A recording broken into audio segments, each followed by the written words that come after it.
जय दुर्गतिनाशिनि कामिनि सर्वफलप्रदशास्त्रमये रथगजतुरगपदादि समावृत परिजनमण्डितलोकनुते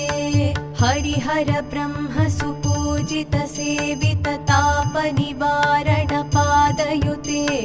जय जय हे मधुसूदन कामिनि गजलक्ष्मी रूपेण पालय माम् जय जय हे मधुसूदन कामिनि गजलक्ष्मी रूपेण पालय माम्